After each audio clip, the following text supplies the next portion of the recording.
हर हर महादेव, ओम नमो शिवाय, सांब सदाशिव।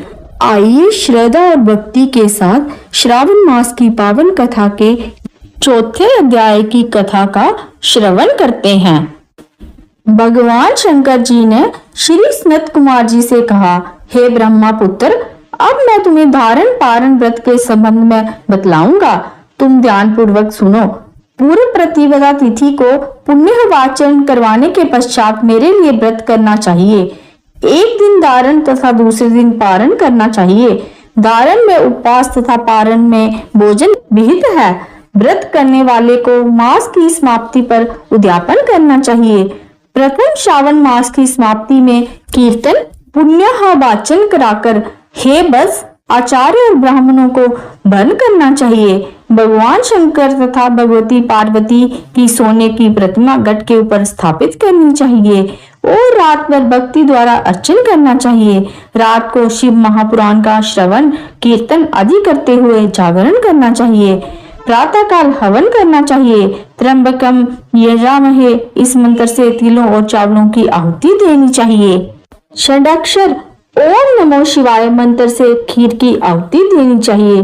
फिर पूर्णाहुति देकर शेष कार्य समाप्त करना चाहिए। ब्रह्म भोज करवाकर आचार्य का पूजन करना चाहिए। हे जोगीश, इस प्रकार व्रत को करने से मनुष्य ब्रह्म हत्या आदि पापों से मुक्त हो जाता है। इसमें रत्ती भर भी संदेह की गुंजाइश नहीं है। अतएव श्रेष्ठ श्रावण मास का व्रत करना चाहिए। हे महाभाग, अब तुम श्रावण मास में उपवास की विधि सुनो। हे ब्रह्मा पुत्र, स्त्री अथवा पुरुष को इस व्रत के लिए संयतात्मक एवं जितेंद्रिय होकर प्रतिपदा तिथि को प्रातःकाल इस व्रत का संकल्प करना चाहिए। अमावस्या के दिन लोकोपकार वृषभ ध्वज भगवान शंकर का 16 उपचार से पूजन करना चाहिए। ब्राह्मणों का वस्त्र अलंकार आदि द्वारा पूजन करना चाहिए। यथाशक्ति भोजन करवाकर प्रणाम कर विसर्जन करना चाहिए।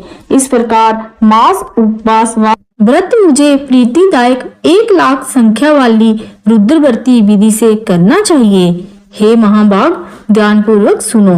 ये विधि जो कि मैं तुमसे कहने जा रहा हूँ संपूर्ण सिद्धियों को देने वाली है। सादा रुई से 11-11 बत्तियां बनावे। मुझे प्रीति से ये बत्तियां रुद्रवर्ती के नाम से कही जाती हैं। श्रावण मास के प्रथम दिन इस विधि से संकल्प करें। श्रावण मास में देवों के देव महादेव हैं। मैं भक्ति से उन गौरीश की 1,00,000 बत्तियों से आरती करूंगा। ये संकल्प करने के पश्चात 1,000 बत्ती द्वारा प्रतिदिन पूजन करना चाहिए। समाप्ति पर 71,000 बत्ती से आरती करनी चाहिए या प्रतिदिन 3,000 बत्तियों द्वारा आरती करनी चाहिए।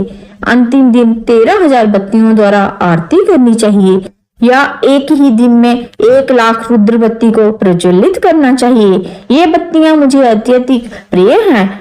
इनको शुद्ध घी से सिंचित करना चाहिए। संसार के स्वामी भगवान शंकर जी का पूजन करके कथा सुननी चाहिए। श्री सनत कुमार ने भगवान शिव जी से कहा, हे प्रभु, मुझे अब आप ये बतलाने की कृपा करें कि इस व्रत का प्रभाव क्या है।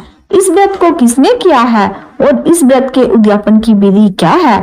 भगवान सब व्रतों में श्रेष्ठ तथा महान पुण्य प्रदान करने वाला है, साथ ही संपूर्ण पाप ताप को हरने वाला भी है। इससे प्रीति तथा सौभाग्य की प्राप्ति होती है।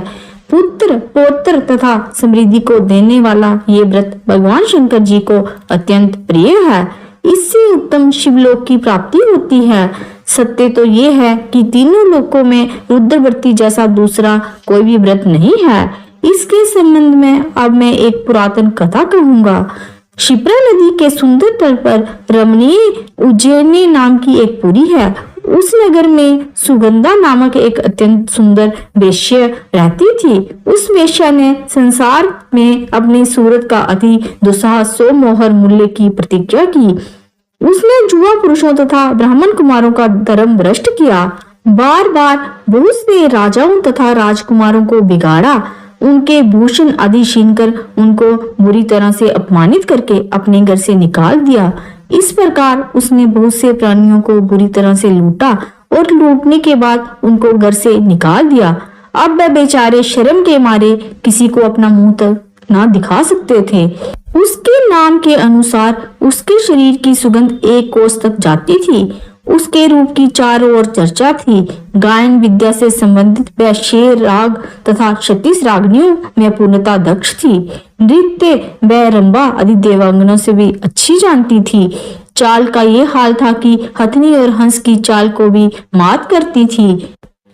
हे ब्रह्मपुत्र, एक दिन वह बेश्या शिप्रा नदी के तट पर गई और उसने कई ब्राह्मणों को भजन, जप, ध्यान, शिवार्चन तथा विष्णु अर्चन में लीन देखा।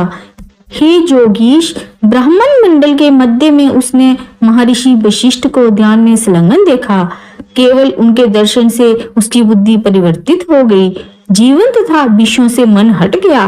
उसने महर्षि को बारंबार प्रणाम करके अपने पाप कर्मों के नाश का उपाय पूछा। उसने कहा, प्रभु, मैंने आज तक बहुत पाप किया है। हे विप्रेंद्र, आप मुझे उन पापों के नाश का उपाय बतलाइए। भगवान शंकर जी ने श्री सनत कुमार जी से कहा। महर्षि वशिष्ठ ने उस वेश्या की बात सुनकर उससे कहा, तुम मेरी बात ध्यान पूर्वक सुनो। मैं अब तुम्हारे सम्मुख उस उपाय को कहूंगा जिससे कि तुम्हारे समस्त पापों का नाश हो सकता है। हे बद्रे, तुम तीनों लोकों में प्रसिद्ध वाराणसी में जाकर दुर्लभ रुद्रवती नामक व्रत करो। ये व्रत महान पुण्य देने वाला तथा शिव की भक्ति में मन को लगाने वाला है। हे बद्रे, इस व्रत को करने से ही तुम्हारी उत्तम गति हो सकती है। भगवान शंकर जी ने सनत कुमार से कहा। महर्षि वशिष्ठ के वचन सुनकर सुगंधा अपना खजाना, नौकर चाकर तथा मित्रों को लेकर काशीपुरी में पहुंची और उसने महर्षि के आदेशानुसार व्रत को किया। बस फिर क्या था, वह वेश्या पंचभौतिक शरीर को त्याग भगवान शंकर के शरीर में लय हो गई। जो स्त्री इस व्रत को करती है वह जिस वस्तु की भी इच्छा करती है वह उसे अवश्य में प्राप्त होती है। हे सनत कुमार, अब तुम मानिक व्रतियों का महत्व सुनो। मानिक व्रतियों का व्रत करने से स्त्री मेरे अर्धासन की भागीदारी होती है। वह स्त्री महाप्रलय के अंत तक मेरी प्रिया होकर निवास करती है। अब हे मुने, मैं व्रत पूर्ति के लिए इसकी व्रतोद्यापन विधि बतलाऊंगा। मनुष्यों को चाहिए कि पार्वती सहित भगवान शंकर जी की प्रतिमा को स्थापित करे। भगवान शंकर जी की प्रतिमा सोने की तथा नंदी की प्रतिमा चांदी की होनी चाहिए। यथाविधि पूजन करके रात्रि में जागना चाहिए। प्रातः काल नदी में स्नान करना चाहिए। भक्ति द्वारा आचार्य का वर्ण करना चाहिए। 11 ब्राह्मणों द्वारा घी, पायस एवं बिल्व हवन कराना चाहिए अथवा रुद्र सूक्त, रुद्र गायत्री या मूल मंत्र द्वारा हवन करना चाहिए। पूर्णाहुति कर आचार्य आदि की पूजा करके 11 सपत्नीक श्रेष्ठ ब्राह्मणों को भोजन करवाना चाहिए। इस प्रकार जो भी स्त्री व्रत करती है वह संपूर्ण पापों से मुक्त हो जाती है। यथाविधि कथा सुनकर स्थापित सामग्री, घट, प्रतिमा आदि आचार्य को समर्पित करनी चाहिए। जो ऐसा करता है उसे 1000 अश्वमेध यज्ञ के फल की प्राप्ति होती है। ओम नमो पार्वते पते, हर हर महादेव।